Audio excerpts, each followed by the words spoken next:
Hello, Mando Lore fans. My name's Fish Griwkowsky. This is Nathan Martin, and we are back after a month. We sort of, uh, I mean, I got sick. Lots of things happened. This is the world post-COVID, so here we are.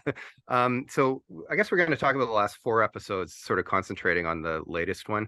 So it's episodes 19 through 22.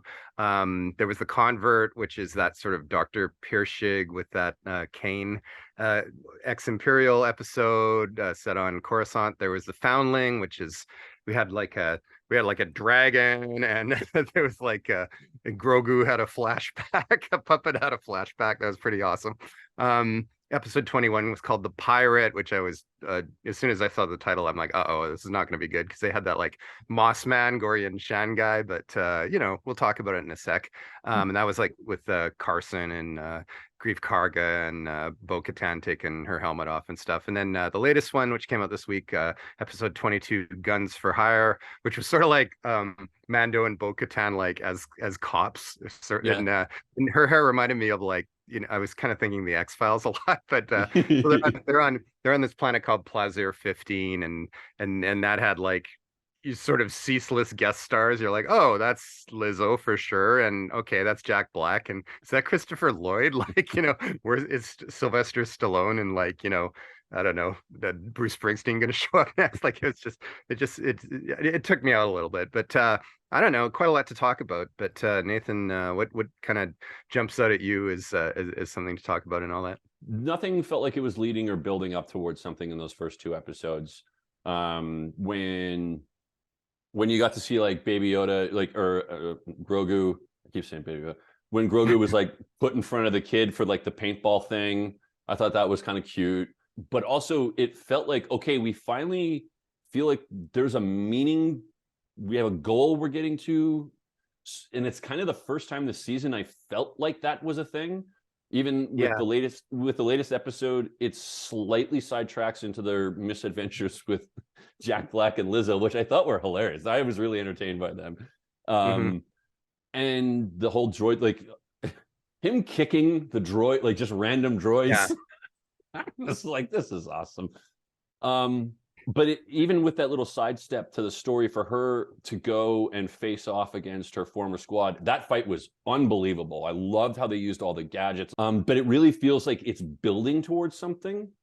It was really interesting because when last we spoke, I was kind of griping about the fact that Mando was going to have a bath so that he could hang out with these dummies who keep getting attacked by giant 1970s dinosaurs. And so, there's that episode, The Foundling, and that's where the Sky Dragon is. And Paz Vizsla is like literally saying, last time a foundling was taken away, he died because we didn't sneak up on him. And I'm like, why are you guys here? Like, you're so done.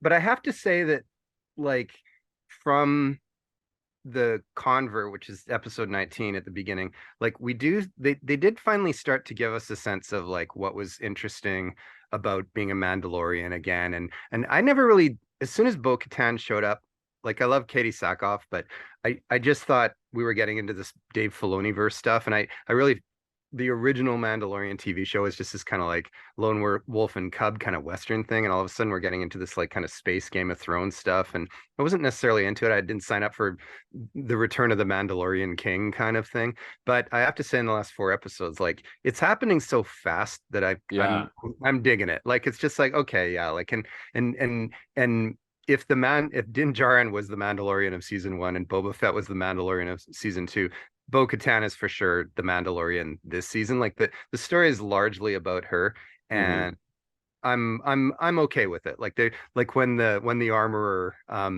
gets her to take her helmet off, like that actually felt like a big deal. And her journey through all this sort of orthodox Mandalorian stuff, they have actually made it seem kind of cool. Like when the armorer was creating that new piece of armor for Grogu and he's having those flashbacks. That was insanely effective for like, again, a puppet is having a flashback.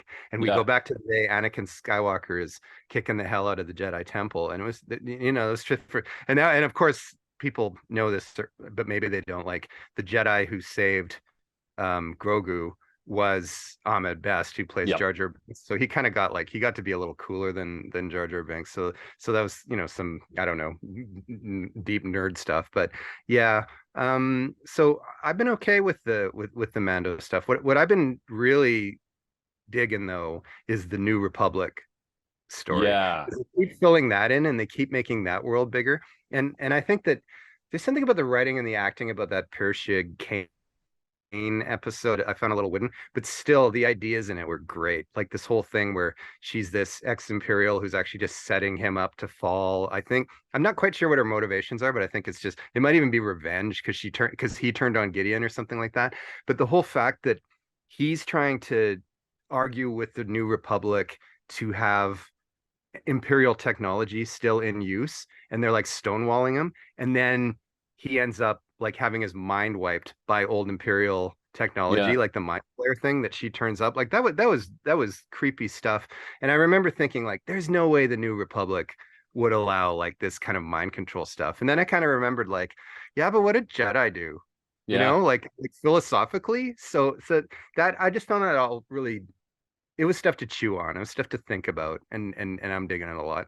Yeah. I do really like the dips in going to the New Republic areas and kind of learning about like, okay, it's all bureaucracy all over Yeah. again, very similar to the way it was prior to the Empire, Hmm. and the efforts in which some of these characters have to go through to like not they don't want to be part of the public republic system. They're like, we want our independence. Well, that comes with, you know, problems of them of their own. You don't There's get a your really proper interesting protection. thread going through that. Like, sorry to interrupt, but like the you kind of you hit something interesting there because Grief Karga does not want to like kneel down to more administration.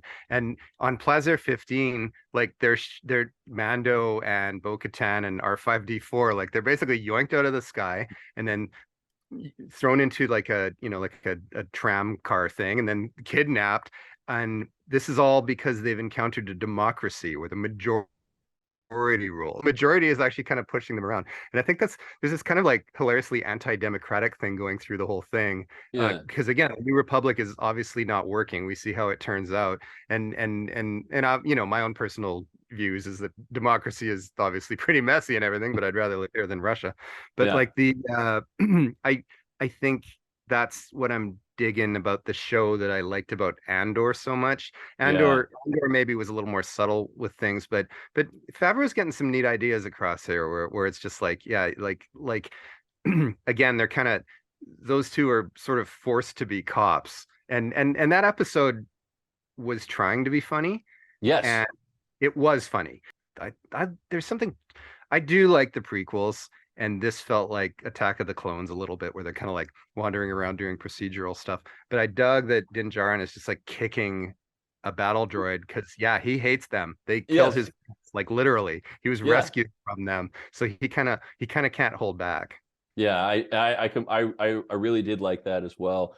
And I think what they're, because it's something that shows, and because it's on a streaming service, there's no real limitation in terms of time. So it's always that thing of like, you go to turn on the episode and you're like, okay, 45 minutes. That's right the chunk where I want. When it's 30, it seems too small. Hmm. But the one thing I'm finding that they've really, I feel they've nailed down is a nice balance between, we still want to keep telling the Mandalorian story. He just happens to live in this world, and we have to kind of explain how that world is now, but balance those two things where I'm not sitting there going like, okay, I haven't, it's been a couple acts since I've seen someone with a mask on. Hmm. What are they up to? You know? And I think I think I think this season they're really establishing that my only real criticism, it's just of the season so far, is it just kind of sort of felt like it took a while to get to a point where like, oh no, there's a point to this. We're going somewhere with this. And yeah. I felt like the first couple episodes were very much like, it's just another episode of The Mandalorian this week. What adventures are they on now? Like that kind of thing, where this Which is seems kind to of, feel like a focus. yeah, it's like have your cake and eat it too, because I think that's what I liked about the first season so much. I still think the first season's probably the best season, but I don't know, like the throwback to the Ugnaughts and stuff, like Yeah.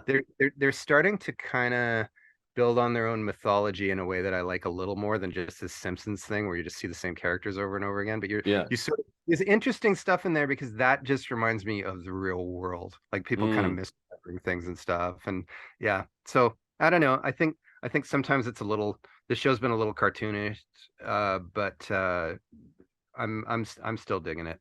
Yeah, it's One of the things I noticed happen, and I was wondering what was going on. Like when that spider monster took him, and then he lost his sword, and then he's picking his sword up after, and they're kind of showing it and everything. I kind of was wondering, like, oh, I guess that doesn't qualify as she got the sword from him. But then that's the twist they did after that yeah. awesome fight, and I'm like, oh, okay, right, okay, because I did when I saw that, I was wondering if like, well, can't she have the sword? Like he got beat by it, but so that was another nice thing I thought where it paid off. My question there, I know why they did it because it's drama, but Yeah. basically I was kind of feeling like, well, why didn't you just like give it to her right on the spot? Like or maybe he thought of that later or something, or maybe he needed witnesses or something like that. But Got to have people around for something like that. right. You can't just hand swords out willy-nilly. Yeah. How do you feel about Grogu being knighted by by Lizzo? I thought it was adorable. My like when my wife watches the show with me, every time Grogu is on, like she just smiles. She's just Mhm. like he needs more to do. And there's part of me that agrees with that, but there's also the part of like if he does too much, then like he's flipping now a lot. But it's played actually both times this season. It's kind of played as almost comical, like he flips over the kid so he can go pew pew, and then he flips over the table so he can get the food. So Yeah. there's a little bit of that to there.